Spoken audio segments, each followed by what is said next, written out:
There is another content creator focused charity scandal bubbling over like a pot of pasta right now. It's only been a matter of weeks since the last one with the Completionist and the Open Hand Foundation, with all the shenanigans that have been going on there for the last decade that got brought to light thanks to Carl Jobst and Mudahar spearheading all of that. And we didn't even get a refractory period. We were thrust into season 2 immediately with yet another huge charity scandal situation in the space. And it's an organization that I'm sure all of you are at least familiar with by name. Softgiving. Buckle your seatbelt because this is about to be a wild ride. Softgiving, for a couple of years now, had been the go-to for charity fundraising streams that a lot of Twitch streamers have used. We're talking the Goliaths in the space. XQC, Hassan, OTK, the list goes on and on with people that have used Softgiving to raise money from their community for a good cause. And there was a lot of really great events that were run that used Softgiving, raised a lot of money for some amazing organizations, and it all seemed like blue skies, smooth sailing, sunshine, and rainbows. And then about a year ago, I recalled there was a bit of shit flinging in the direction of Softgiving, and I can't quite remember what it was about, because it never really blew up, but there were quite a few creators that came forward saying that they're done working with Softgiving, and I thought I remembered them shutting down. But that must have been like a Mandela effect thing, kind of like Berenstein versus Berenstain Bears, although that one is not a Mandela effect. That is a legitimate fact that there must have been some kind of multiversal collapse that shifted our timeline, because I know for damn sure it used to be Berenstein, not Stain. So something went truly awry in the space-time continuum. We're getting down a rabbit hole already. Don't wind me up on that topic. But anyway, I thought I remembered Softgiving shutting down. Wasn't the case. It rebranded to something called Brandfluence and is still very much alive. But anyway, there was some controversy that happened with Softgiving a year or so ago, and it died out very quickly. It just petered out like a little wet fart. But a brand new bombshell report came out from Jacob Wolf that blew the lid wide open on Softgiving. And through the investigation, found that roughly 42% of all the money that was raised from 2020 to 2021 actually went to Softgiving instead of the charity that it was meant for, and they never prominently disclosed that to donors. That is an outrageous amount to be scraping off the top here without letting anyone know that that's the case. They're basically treating it like investments in Softgiving at that point as opposed to actual charitable services here. It's fucking foul. Now, since it wasn't prominently displayed to donors, streamers also didn't know that either, at least from all the streamers that have been outspoken about it. It seemed like they were also kept in the dark on that amount of money going to Softgiving as opposed to the money they thought they were raising for the cause that they were supporting. That is absurd. 42% is not the industry standard, as shocking as that information might be to hear. There's no reason Softgiving should be taking that much money, but they're basically just for profit. They're not actually there for the charity, they're there for the big fucking paycheck in their pocket, it seems. Allegedly. So let's strip this down to its birthday suit and weasel our way into its bare butt cheeks. What is Softgiving? Softgiving is fundamentally just a middleman in this equation. So let's say I wanted to do a fundraising stream right now for an organization that will help me get taller. It's a cutting-edge group that's looking for the most effective means in bioengineering and medicine to increase my height from 5'6" to 6 feet.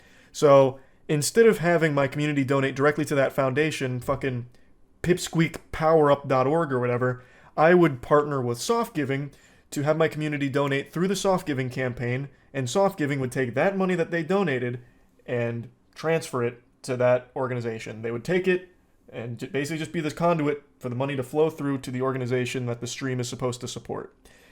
There's nothing in there that would justify taking 42 fucking percent for that effort of taking the money here and putting it over there. You know, we're not taking Bikini Bottom and moving it over there. We are doing the simplest process ever. 42% is an outrage. It's ridiculous. It's absolutely ridiculous. And Softgiving says that it gives you all the tools necessary to make the campaign as successful as it can be, but that's a bunch of hooey. There is nothing there that justifies that amount going to the administration costs or whatever fees that they're trying to say they incurred from doing that process. It's just ridiculous. To really highlight the anomaly of Softgiving here, Jacob Wolf's report talks about its competitors like Tiltify and Donor Drive, which I think are two names a lot of you have also heard of. They're very popular as well. And I'm just going to read this to you. The process of donation funds passing through another charity before making their way to the intended destination is unusual. In the scenario where a third party manages the funds without the charity's oversight, there's far more likelihood of misuse and profiteering, said Zach Wiegall, the CEO of Charity Gamers Outreach. On those services, charities sign up and pay a monthly or annual service fee to allow influencers to set up their campaigns. As part of that process, those charities authorize Tiltify and Donor Drive to assess a pre-agreed upon administration fee after a donation has been received. The money is never held by a third party. Tiltify and Donor Drive simply connect to the charity's Stripe, PayPal, Amazon Pay, or other payment accounts and deduct the administration fee. On top of its service fees, Tiltify, for example, charges anywhere from a 3.5 to 5% fee, according to its CEO, Michael Wasserman, making the sum of fees that cut into the total donation approximately 10% for most charities. So you are looking at an astronomical difference in terms of the percentage cut that Softgiving takes as opposed to Tiltify. It's night and day. No matter how you spin it, this is a smell that smells smelly. Like shit from Softgiving. A bunch of bullshit here. And we've only scratched the surface of Jacob Wolf's report. I highly recommend you check it out if you're curious about how deep this goes. Apparently, when he was trying to get some interviews and statements from Softgiving, he instead faced a lawsuit that was issued to him. So apparently, he was sent a letter written by the attorney representing Brandfluence, aka the new Softgiving, I guess, that demanded they don't publish this piece. But then he said, we believe in investigative journalism and our First Amendment right to freedom of press. So Jacob Wolf ended up publishing it anyway, even amidst this lawsuit that he was issued. So big W move there because I think this is important information. It is always extraordinarily scummy for anyone to take advantage of others' kindness. Charity fraud and charity scams, alleged charity fraud and charity scams here, are the lowest of the low that you can possibly sink. It is so exploitative and so just disgusting. Now let's take another peek behind the curtain here because Jacob Wolf just made another report here 4 days ago with the new IRS tax records. And according to this, during 2022, Softgiving raised more than $3.56 million in donations, according to the tax records filed by the Giving A Foundation, the pass-through nonprofit that Softgiving partners with. Around 1.92 million of that ultimately went to the intended charities. Nearly 1.65 million, roughly 46% of that money went to Softgiving in fundraising expenses, the tax records show. Softgiving, more like not giving, 46%? That is downright dirty barnacles. Allegedly. Or even, is it even allegedly if it's public tax filings? But allegedly, I'll just say it to be safe anyway, they seem to have their finger on the trigger of lawsuits. They seem to like to toss those puppies out willy-nilly. So might as well play it safe. Alleged. That's not okay. That's not good at all. Now, another thing that came out in Jacob Wolf's report is that Softgiving would also pay streamers to do charity streams. That information isn't new, and it's not exclusive to Softgiving. I saw a lot of people did talk about that, and it created a bunch of buzz. But that's actually a conversation that's been had even a few years back. There are sometimes events that are run that will pay a streamer to be the face of it and raise money for it.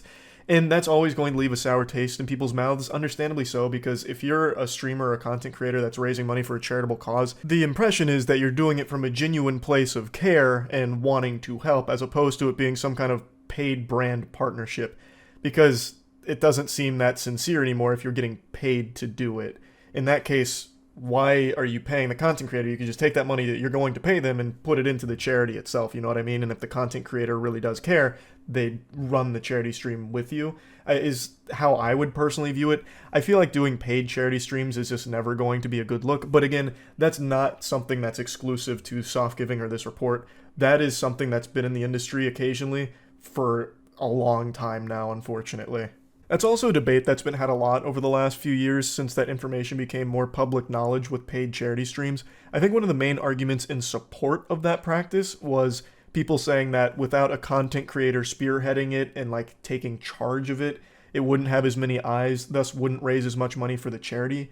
And I get that perspective, like that makes sense, but it's still just not really a good look to get paid to do a charity stream, because that money that you're getting paid could very easily just go to the charity as well. I just feel like when it comes to raising money for a good cause, it should come from a good place as opposed to like a transactional thing.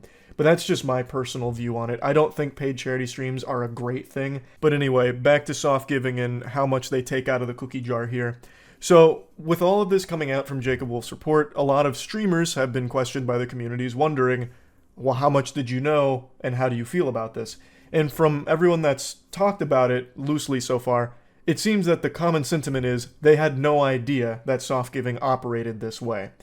It seems like streamers were just as surprised to learn this as everybody else because it wasn't something that was common knowledge that soft giving was taking this much behind the scenes. I think even the streamers that may have been paid to do campaigns probably also didn't know either, because I don't think soft giving would disclose that internally either, because they have to know how shitty of a thing that is, which is why they try and keep it this secret. Alleged secret.